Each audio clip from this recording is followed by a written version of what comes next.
Olatun tu machonin kan chief minister pulal do ma thosoi hi kan enang heta hianin thilpoi mo tak tak ron soi anei dona chungjinga chuanin a inbeina kal reng mai tepo aron riak chauh dona pui chauh khopang inen teng a soi du rong ke soi du rin lo so mang po speaker rot na thatak tak te turon thatak tak te engmo zat kan donga lom leng ke ria supply department a hian point khatlek soi du kan ya kat eng le kat pol alo chuang to thin maro chu khotlang poina mi om theya an chung en te engmo zat la om la tom ru kan supply ministering nang ni hi chu kat vara hian in son te uti a asom na ngai poi mo a engem zat kat vara ron in son kan nei to a an chunga lom thu ka soi du a amaro chu tun thleng hian khotlang poin an soi that ngam vak lo a vc te poin helai chu lo chui te u kan ti po a in mai za na wanga kat engle kat pola miom thei tak tak la biru hi kan langa mai ni hei hi voina hian he house kautlang hian a tlom ngaya an aya mi har sa jok te kiana kat varlama in suan turin rampum pui huwa pin kan som ani tin transport department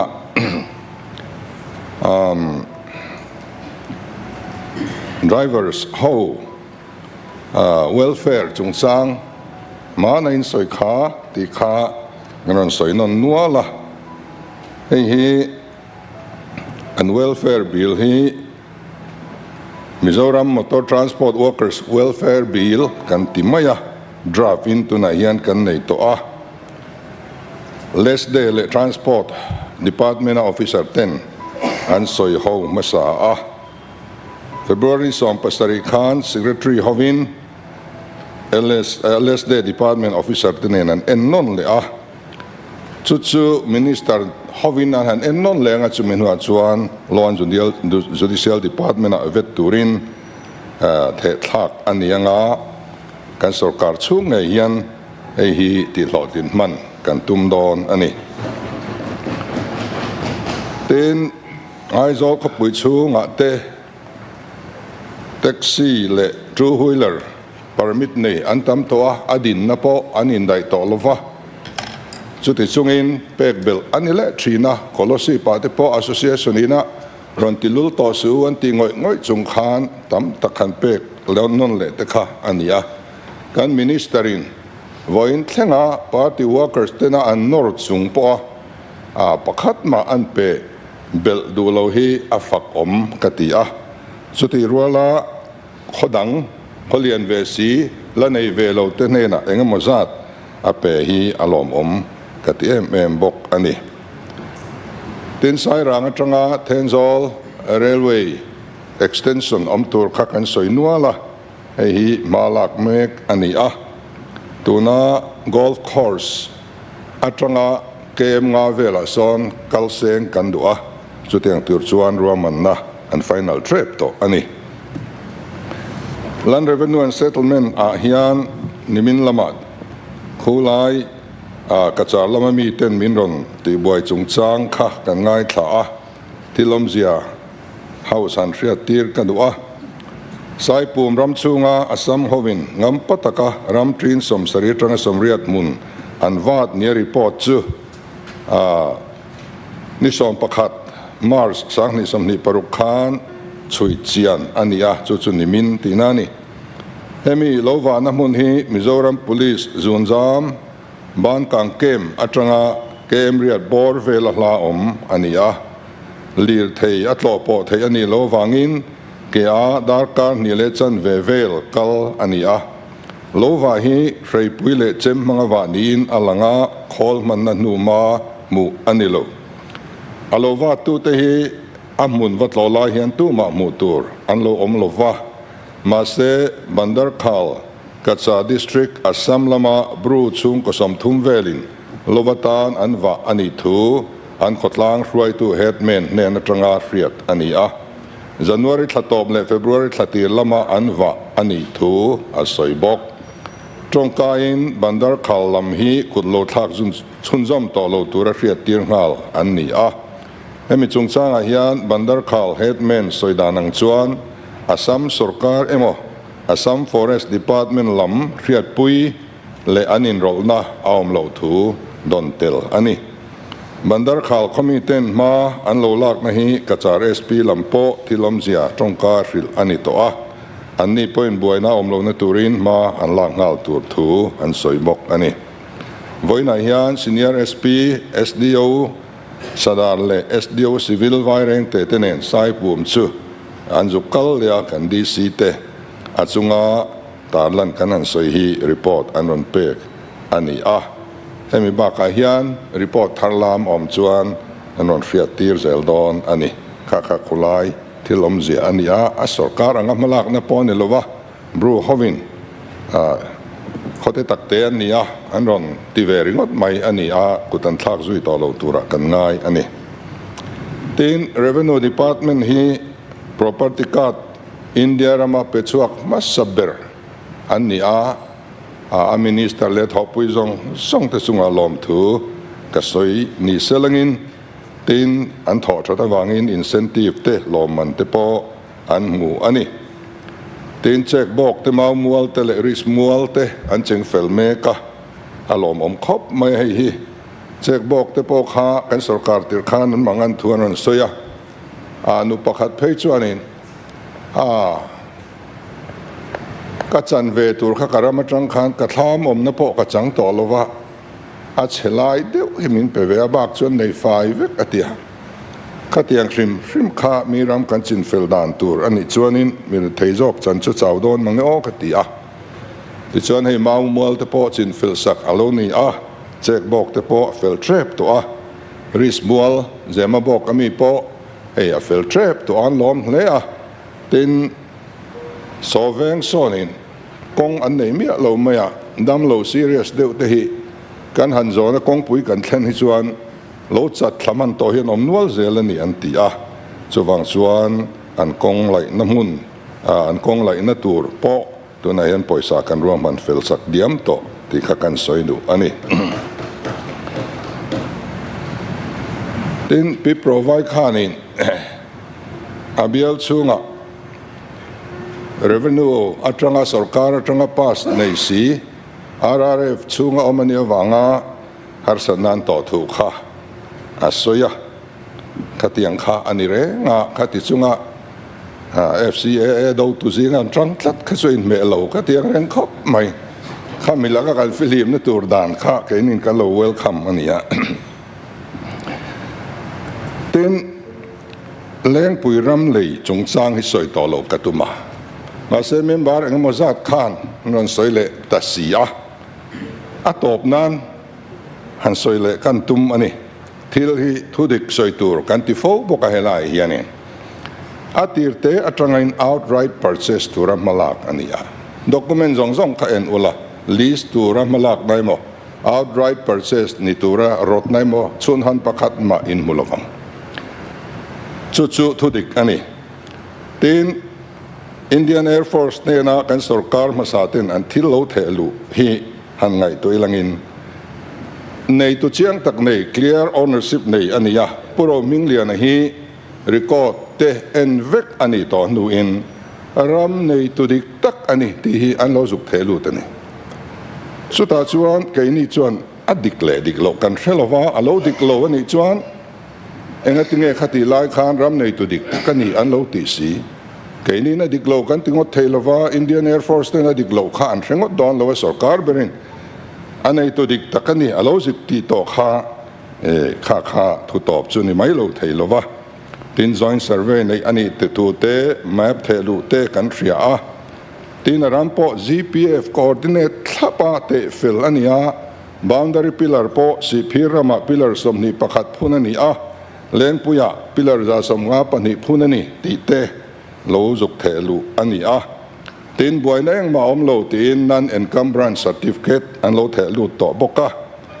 Mizoram Sarkar atangin no objection certificate le Aizoldi siya atangin no objection certificate an lo thelu to boka chumai ni lova heng VC panni te helai mun panni atanga VC tele NGO tele local community te atanga no objection an thelu bok ani chu khati lai khan tu tenge VC NGO hrai tu kami te khan an lo siam sak nge enge kan suk the phato lova ma se kan sarkar in khang kha lo thelu ta khang ho khan kan thelu lo an ti le ta bok sia chu te ni chuan khati lai sarkar khan phua chopin khang VC le kha te kha lo siam sak em ni ta ang ti kha ani mai ni midang han pu tur om lo tin litigation eng ma om lo thu buai la buai eng ma om lo ti kha an thelu bok ani tin barrenland ania ram ruak ania chuwang chuan a chunga eng ma aum lo wangin environment clearance lak po ngai lo an ti boka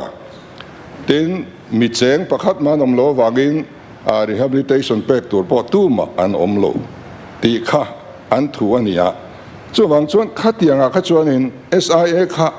an pe mai thina khatianga report lo pek vectoria wang khan SIA kha kan sarkar khan ape ve lo thei lova ti chuan kan in pu ton viawa po deputy speaker sarkar ma sain sang ni som pakwa tanga som ni le pathum chunga hemi social impact assessment voiza som ni an lo pek na hi a document hi house property a kan hla na nge po deputy speaker kan house leader khan soitil ha lo se kan du chu kan house in lungrual takin CBI ten an chui tu khang kan ti kha kan the thato an ti kha sarkar hian zuina case and register to em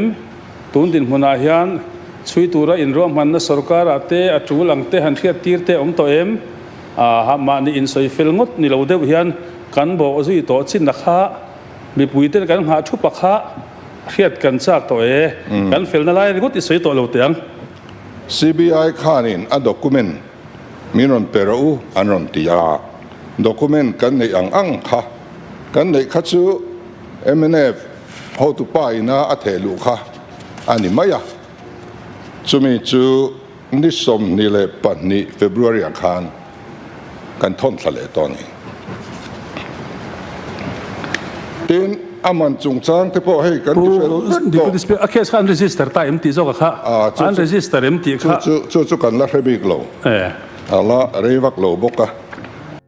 hitlai taka khe siam chen na soya February ni somni pania khanin document poimo ang te khan an thon thania zona ronzo beltu opposition leader khenin case register ani MT khan zor leya siam tan chonin han chan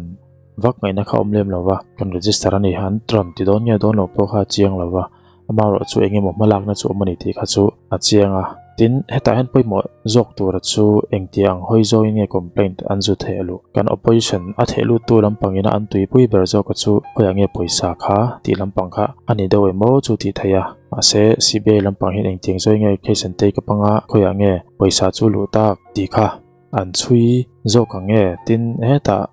bul thu ma tangkha thil dik lo alo improve rona sa hle mai officer chumi khami cho in nam nei ni ti ang chi ne kha anron thur chuak don nge chu kan the to lo wale poni se he thili chu in be na kal reng tur ania CBI inaron chuinga CBI inaron chuiani chuanin enge mo chena chuanin solution thatak chu ania nga ma se soi tu ting tan chuan chan lo aya na ting deuh khan eng judgment eng thutluk na po ron siamin eng tiang point ron chui chok ma se soi boy du ting tan chun soi boy thei chu ani reng thawin karing ani he thili chu mo tin an register le tar lo kha minon fiat ti le kerdon nge chu kan thelova kan ngai wen tlang chu tin aman chung chang te po he kan in berem veka national highway tele railway tena aman unlock thin an le na thin ai tlom hi ni tia soi moi na nen lo jok pek thak kha ani a khang zong kha ani to chuan man in hlan mai lo kha chu ma ba kha om tlat lo ani chu wang chuan kan sarkar mai na loin lan man si lo wa ti chuan anuwa kan sarkar nuwa aman te hial anon hlan te sia khatiang ani to engkim khati khopa lo zuk thelu fel to ani khachuan kan tan khan soi buai tur po kha om chuang lova khati chung chung khan lo soi buai ni ta ila India sarkar ngaya po national security ngai poi mo lova te po min ngai in min endan te po adang theya khatiang ani awang khan asum te lo lut ta sia chu wang chuanin hei chu adan anga khut rual sak angai ni hiti kha kan ti lo theilo ani na taka chuan preliminary notification an chuanga ram kan lei du e leitur nei chuan ron in report ro an ti turani chan san pe turani tu ma chan san pe lo puro minglia na chia khan hei kan ne tia an process mi mai ni khang te kha dik lova preliminary notification chu lovin ram hi a kwar thei si lova anua kan chu le chop ani ka kha chu ti lo thei ani to lo chu chu khatiang khanin kan ti fel saka te chuan CBI te kan han refer zuita ani chu tiang chu Elaya hianin post speaker kan MNF now te atranga member om te hi pu hian min kai sa ti to bu speaker hi ka kai san tir chen lo mo le wa in me riavin ga ria he thu hi helaya ron portrin tu chu kan MNF member te hian ni resolution hial anon theluta anni hi he thila hian an tel po kan ring lo khati lai hun khan amaro chu khati lai khan atel tur kan zong don ni chuan khati lai kan chief minister te kan revenue minister te khan ni voina hian engating an mani ho tu te mual phona tur helai hian anon put lu zia ti hian ngai to ti thui khop mai indo na de hi awm nge ni in soi lo chuan kan soi to lo in soi chuan kan soi ve siang ole PWD kan pakai nga ngam ne mar zon tak puroma ta khani 5% below chung chang kha aron soi chia min ron pu ani sarkar kha hei hi atira kan ti ani lova amaro chu 20% below te 30% below te po chang du kha anlom tlat maya khatiang hrim mani khachuanin contractor kha anna atha thei don lo ti kha chiang ngoi mai ni chu wang chuan atha kan ti lova le pala tum vele tho don sia anna thona tura estimate aya khati za da tlem sum khan khati an tum don chuania chu wang chuan na khan atur lo thei don lova hei hi abituk de dan de om lo mo kan tia kan han da pa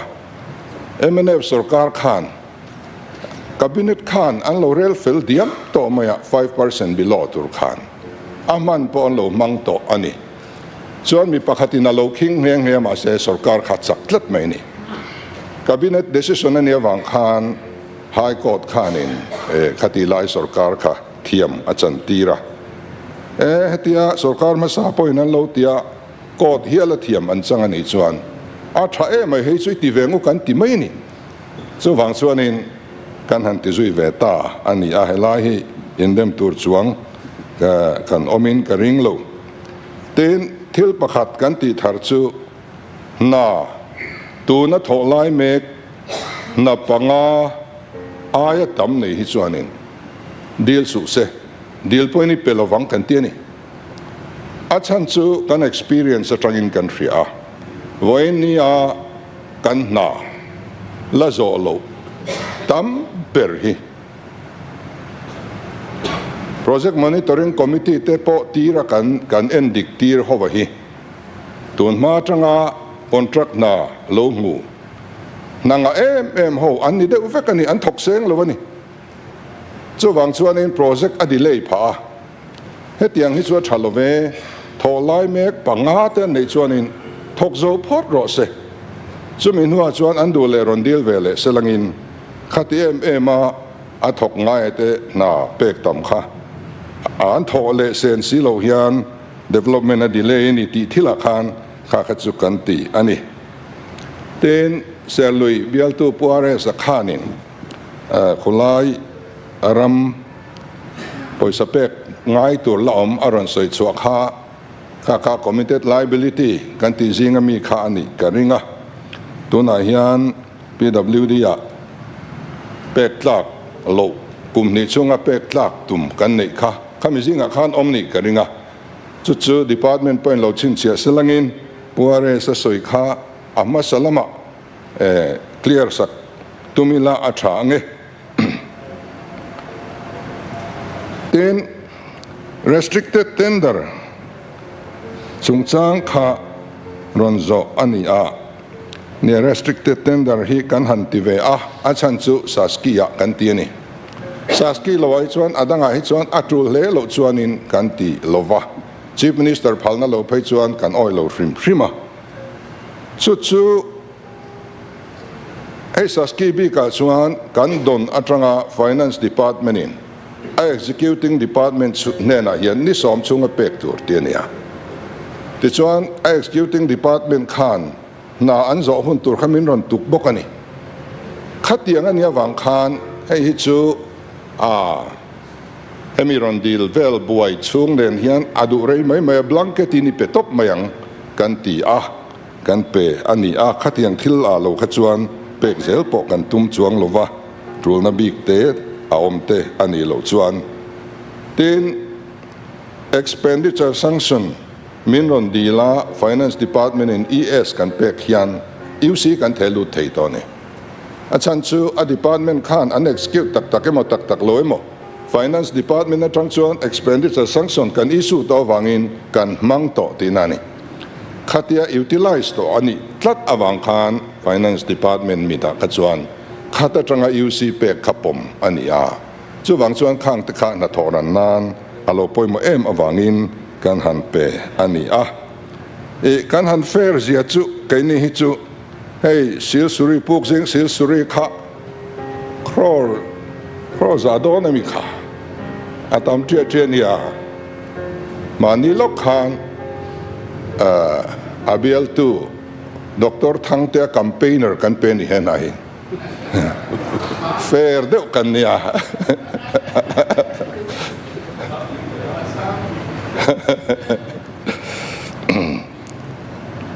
kha kan ni chu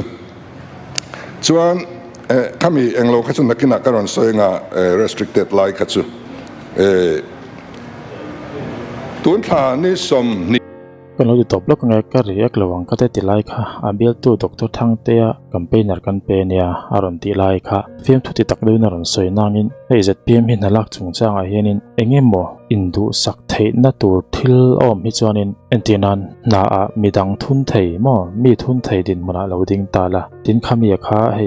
na sang lu tuk ni lem lo mo tong moi lo ni lo sela khati ang ro khanin qualification in ang che atling ve sia khan nangma tana mi poi mole mi tangkai tak khalo ta se heta ishet ngai leilo tu emoni khalo bok ta se tunge I favor zokang chon khami I favor zoka kha atling ve khan lo la tala chu thil dik lo nin ka thelo entinan MNF po ni se khati anga indu sak theina lai thilo oma diklo thil ani lem lo chuan mo I qualification in na pha ka khan na thok tura fit thewa khan an ma ni party mi te an lo thun ani kha chon kai chuanin tu party po ni se kha chu vathik chia le vasoi chia ka ngai lem lo ni mo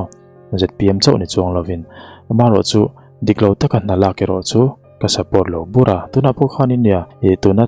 chief minister ina asoi kha tak ani chuan a tha ka ti view mayatin thiante mail share chang te ka han nei ve hianin tun ZPM sarkar nu po hianin anget lawang chi te po na mu te pon oma chung na mu te chu ZPM mo party lu tan ni le an ni lem lawani ZPM party lu tan ni lem lawa MNF ru em mai te po khanin na khan mu tho maya chuta chonin na la kong khera chon tun ZPM sarkari an fakum kativiu ni tikha ronze arim ema ronzep zokani chu tin chu ani dan tu po an reng bokin a hriatani hian chu anai to Shillonga NEC plenary session kan nei do na chuta chuan North East State pariat hian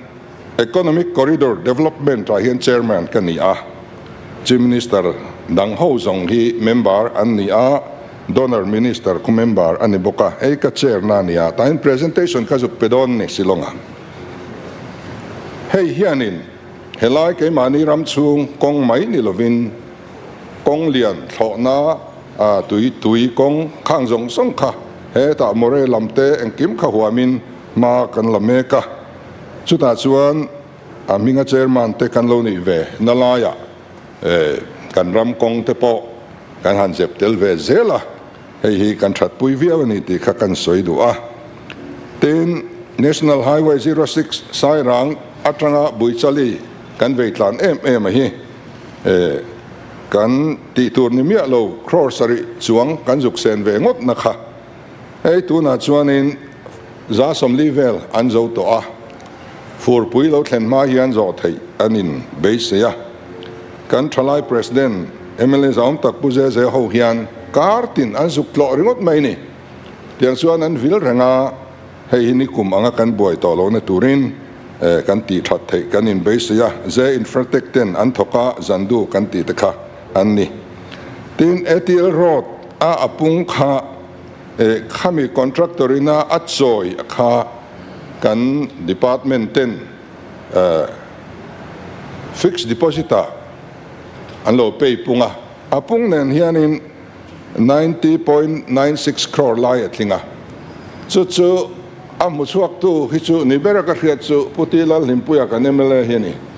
aron hai chuak ta ti chuan khai ei chu ila chuak angu kan tia kan la chuak ka lung lei kong lai nan te kan mang chho ta ani atang kai khop mai ten nan works department ne na tho phal na hi kan soi sel lek leka mania ka soi to nan works howena na an tho ve hian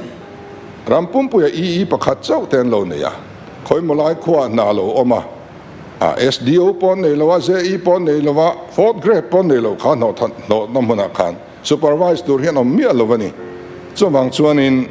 an thok do ni chuan nan works department hian emi project monitoring unit te morwai ran vesela lo monitor theitu tur kha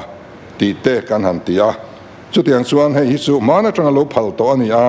hemi phal na hi sang ni som pasaria le sang ni som ni pakhata khan lo pek to ani chu kan rin chan ve ani tin darla katanga tuidam kong khu ngai poimo atrula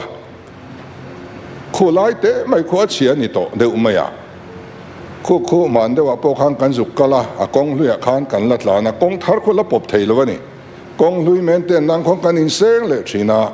khu mi contractor khuan thei top achua ngai turani department point lo chin chia selangin na thok chak turani khumi mai wang khuan ko thlang lam zong zonga harsan na siam ani tin not lim en atanga sai pum kong kan member ten ngai poimo in ran soi po kha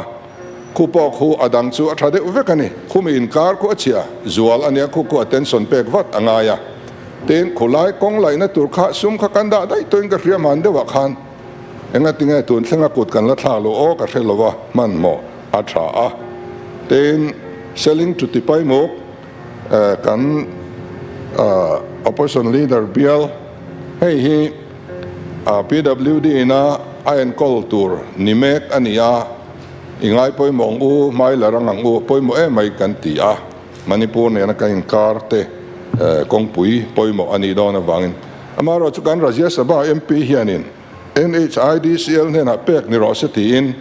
alo norve wak maya Delhi meeting kan nei trumpoin amimal tu in alo ti ve ni mai sarkarin kan fiat pui lem lo kan tia ma sengin alo nor na tang khan khatiang tur khan an local thui man deu to an tilak lo an yang NHIDCL ne na alo don ta hi NHIDCL chu adik takin kan thun wai tak taka direct in anom lova aboi thak em kan ria a apoi kan tiang reng khop ani tin ratu atanga suang puilon kan opposition leader ina an soi kha adik khop maya tlang dung le tlang dung in kar kong kan ngai poi mo don kan ti kha kan ron reng don nia ti chuan restricted tender kha Deputy Speaker khongain asoi kim chepa new vekatanga tuirial baga kalkong 306A kha enge kha kamitan sakle lo ka du em kha ka khiat dan chuan kan sarkar tir khan na lo thok lo lu tuka terminate ro ka tiani a service kha vai company nia Deputy Speaker thil chi ni kha oma existing road chaina kha company kha chuanin kha chun terminate to kha mi ni lo athar zo ka kha akong thar tur zo kha oma parallel de khan thila oma kai pol ha om khop mai athar zo atak tak lai tur zo kha kan terminate ni in ka ria amaro chu kan han terminate don khan bung ruan ne ro in chop chho ve ta vak maya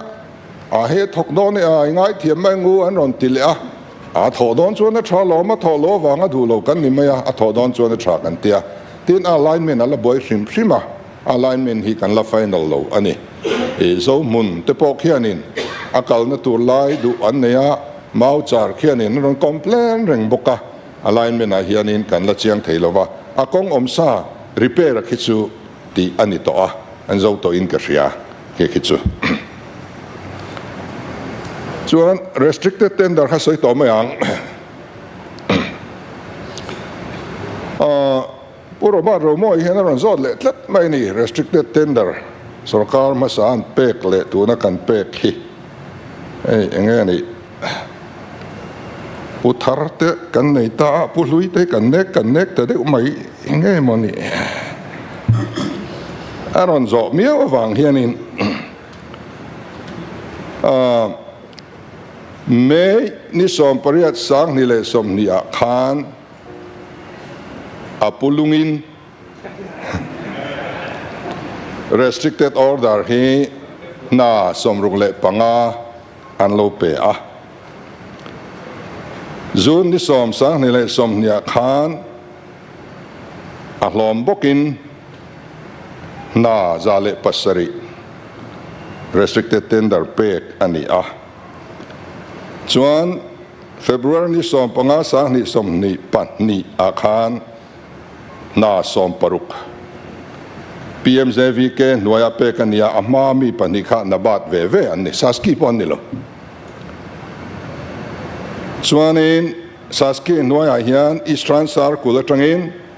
in thanma de khan sang ni som ni pathum September ni som palia khan napakua arwala restricted tender pek ani a East Transar kulatang boken khamin nu de ulok September ni som ni patni sang ni som ni pathuma khan na pali pek le ania Central Circle atang hian na som ni panga pek ani boka khami kha thoman ani tak lo wang khan a first installment kha anzo man tak lo wang khan second installment kha kan la man talova alaps ti ani ta alaps lova sumre rang hilaps dur chuan don phot angai sangson phot angai sangson ma in alaps thailo chu wang chuanin a second installment kha don lo in aliam ta ani kha kan chief minister ina in thandona bialtina MLA te cheng su ti za theu ati kan tling nge don ati thil kha ani ti chuan keinin kan ti chan ka chu kan soi to a ti chuan tender lo na pek kha ran zot le a kan in zot jing bokai chu chip chiar de lo in han chang ilangin renovation of Rajiv Gandhi Stadium by Aizol FC 27 lakhs hi tender lo work order lo pek ani laying of artificial turf at Rajiv Gandhi Stadium kiki purba do moya chan kha ania house chunga han soirik animun view maya ke kan chief minister kenin aron soi chuak tam hau ngau maya tir tanga thle lok teng o loin han sang ilangin renovation of Rajiv Gandhi Stadium by Aizol FC 27 lakhs hi tender lo work order lo pek ani laying of artificial turf at Rajiv Gandhi Stadium hey po hi crore nga ani work order lo construction of RCC structure at the landslide portion of hockey ground at Mualung 2 hey hi nuai somruk panga work order lo pek ani laying of badminton carpet at Zotlang Indoor Stadium nuai thum artwork at Chonhu Playground Longtlai District Nuai Som artwork at Sangao Playground Longtlai District Nuai Som artwork at Parva Playground Nuai Som Bok tin sairang akwan Nuai Som Man Bok ning ka ria ground siam na tongka thotir om boka abiel tu hian a boy pui ve vin ka ria tin lung pui zol hianin feel like na darkar za chung kha khol an lo hayara an pele thei si lova tuna hianin in kinten tung ut utai po hi wa order tel lo pek ani tin lung leng wan ason khati lai vi si len unit roi tu te kha pek ani boka chu chu nuai som borvel ani thok tu watan khanin JCB South Lim enemy an lo manga poisa pek turan nei silo tu na hian in khinte an tum ut ani so tiang chu buai na kha ani tin leng pui airport po khu pukamru la le pujoram chana na awai kamru la na thota aslapo han chimta kha ani khati lai khan kan ru la hi contractor class 3 chau alani tin building ala khoi ngai mia lo kha avoid khat building khoi na ni chuti chungchuan khati khopatam 19 crore vel kha pek ani anni pani khan work order chu amain na an thok dai to chung ta chu tilom dan ani heng hi ke ni huna chuan pakhat ma aom kan phal ve to lo ani ole khang kha tiang thil soinuam lo tak khi soi chu to lo ni thin sela soi chu ani hian chan angai sia boi thlak em maya chu wang chuanin